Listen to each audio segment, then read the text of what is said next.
Red Green. In today's show, Harold's going to talk about sex, of all things. Bill's going to work on his sailboat, and I'm going to show you how to discourage tailgaters.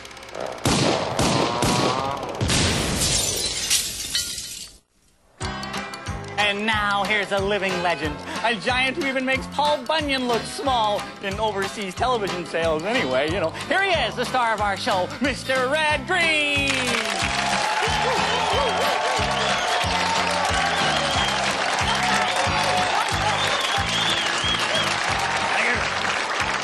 Thank you very much. Interesting intro there, Harold. Never been compared to Paul Bunyan before. I guess that makes you his pet ox Blue. Well, can his pet ox Blue do this? Yeah, if he eats enough bran. Well, yesterday we all got bored again, so we figured Possum Lodge could use a few improvements. Kicked around the idea of making a water purification system or maybe a composter or some kind of a recycling unit, and that struck us as a bit of a yawn. So we decided to make a submarine pen. A submarine pen? What do we need a submarine pen for? We don't even have a submarine. Well, we may have someday. And most of our boats are almost submarines. Yeah, that's right. That's true, yeah. Old Man Sedgwick made a submarine quite a few years ago, back when he was known as Middle-Aged Man Sedgwick. But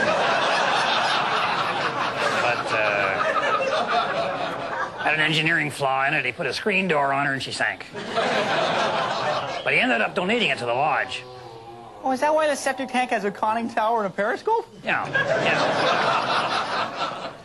So the first step in building our submarine pen was to get Stinky to fire up his cement truck and drop off a load of concrete.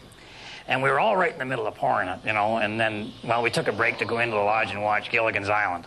And, you know how men kind of glaze over when they're watching television, you know. Next thing you know, it's 9 o'clock this morning, the cement's hard and solid as a rock. So now what we've got is a concrete truck and 60 feet of pouring trough cemented to the shoreline. But Junior Singleton says he can get the whole mess out of there with about 4 feet of string. How does that work? That's a fuse for the dynamite, Harold. Well, I'll be spending the rest of the day in my room. Golly, we should do this more often.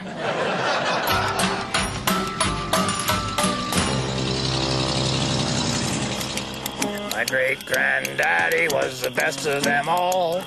Tough as a tree stump and damn near as tall. Drank and he smoked from the day he was born. Caroused and had below average hygiene, plus he ate a lot of junk food. But he was never sick a day in his life, and he lived to be almost 27.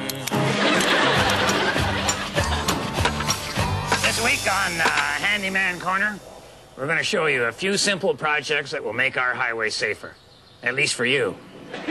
You know, most men are defensive drivers. Just ask them about their driving, see how defensive they get.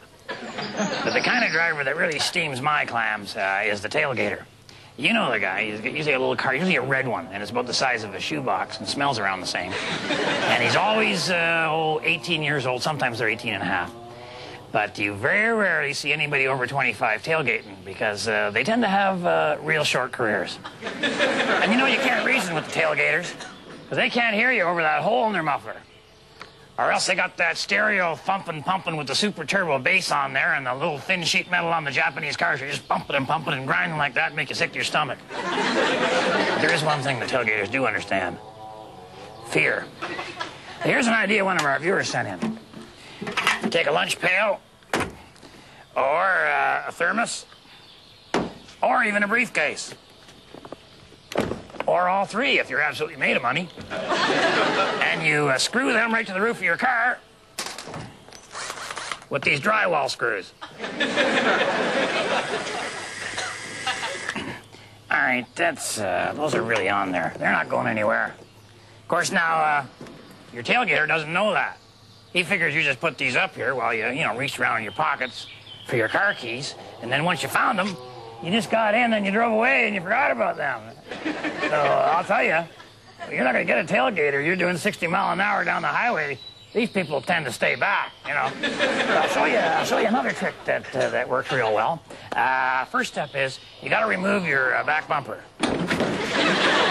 Now, that may take a little longer for those fuss budgets out there who had the thing rust-proofed. All right, now, what you're going to need to finish this project is a ball of twine of some kind and a couple of old pens and a roll of the handyman's secret weapon, duct tape.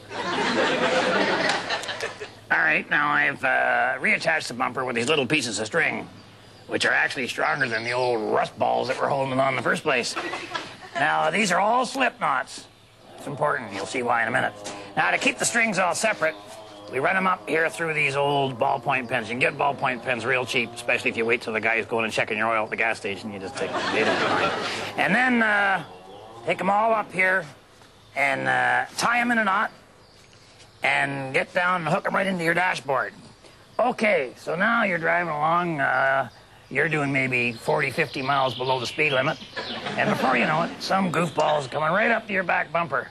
I mean, just because you're in the passing lane, I guess. And you're getting a little ticked, but just wait, just wait. I'm watching the rearview mirror. And when he gets up real close and you can see the whites of his eyes, just pull. And the bumper falls right off there. Usually gets into kind of an end-over-end thing, and we'll get under his car and puncture all of his tires and probably rip off his oil tank there and get right through the gasoline. And then you'll really see the whites of his eyes. But you know, if you want to try a little more subtle tactic, there's another thing you can use. You're going to need a can of spray paint and yeah, very good. And you'll need some of the handyman's secret weapon. Put your glasses on, Harold. Duct tape. And we'll show you how that, and you also need an old piano. Don't bother. This is going to take a little while, so why don't I just rig this up, you go back to the show, and when I get her all done, I will have you back, and I'll show you something really neat. Oh, for God's sake. And now it's that part of the show where we expose those three little words that men find so difficult to say. I don't know. And here to prove that point once again on the expert portion of the show is my Uncle Red and his good friend, Mr. Bob Stuyvesant.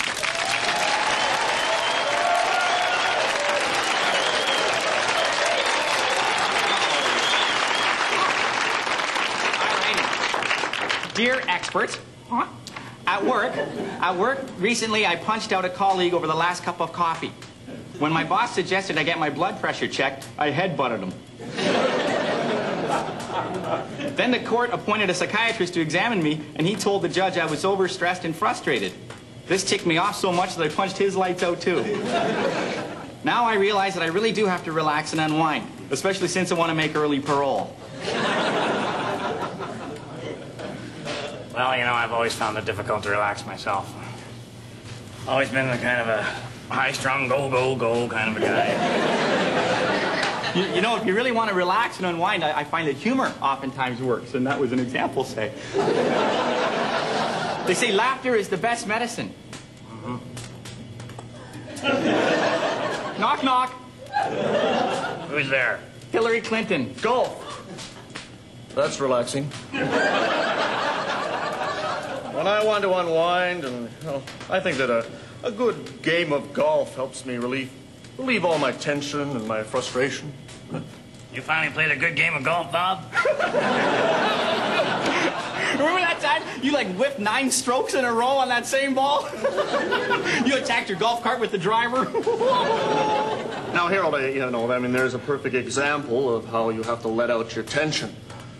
I think that, hitting my driver on the golf cart was very cathartic. Let out a lot of pent-up emotion.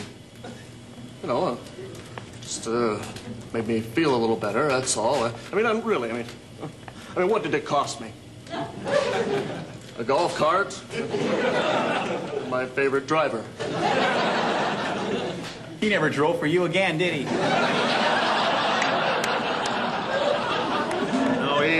He stopped caddying altogether, actually. You know what I think your problem, Bob? You're standing too close to your ball after you hit it.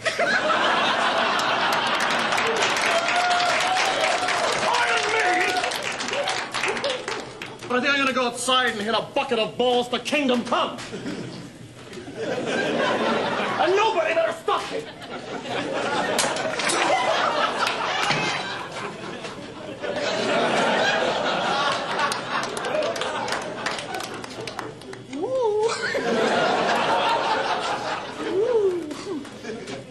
Well, you usually humor, you know, releases tension.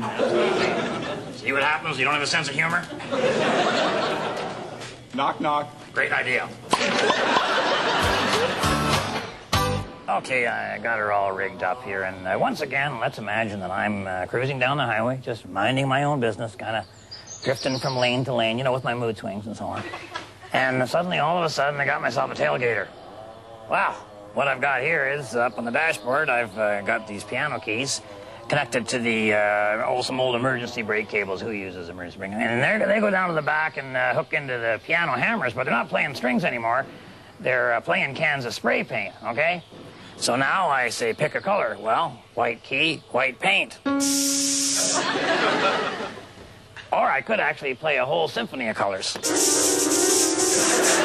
I could do, say, 4 bars of The Flight of the Bumblebee, I can change his red sports car into one of them psychedelic vans from Woodstock. But I'll tell you, the real piece de resistance here, I undo my rope in here, because I have some tailgater graffiti. Rah!